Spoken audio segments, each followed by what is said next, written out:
Hi friends, మేమైతే గోదావరి పోతున్నాం, చేపలు పడతాం. గోదావరి పోతున్నాం, చేపలు పడతాం. వినటానికి విల్లింగ్గా ఉంటే శ్రీకృష్ణుడు భగవద్గీతలో అర్జునుడికి ఇంత చెప్పాడు. కొద్ది దూరం మా బాబాయ్ అయితే కనపడ్డాడు. ఆయన దగ్గరికి అయితే పోయినాం. ఇక ఆయన దగ్గరికి పోయి చూస్తే పొద్దుటి నుంచి ఆడుతాడట.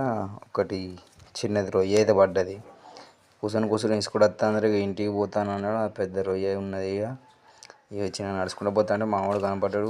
ఈయన దగ్గరికి కూడా ఏం లేదు. పొద్దుటి నుంచి 4-5 గాలాలు పెట్టి ఆడుతున్నాడు కానీ ఒక్కటి కూడా మళ్ళీ. కొంచెం దూరాన మా బావ ఉన్నాడు. మా బావ దగ్గరికి అయితే పోయినాం. ఆయనకైతే 3 చేపలు పడ్డాయట. ఇగో ఇదైతే శివుడా అంటారు మా సైడ్ అయితే. మీ దగ్గర ఏమంటారు కామెంట్ చేయండి. ఇగో ఇదైతే మొట్ట, మీ దగ్గర ఏమంటారో కామెంట్ చేయండి.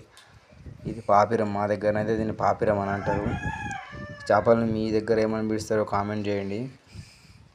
మీకోసం అయితే నేను చాలా కష్టపడి అయితే వీడియో తీస్తాను. మీరు ఒక లైక్ సబ్స్క్రైబ్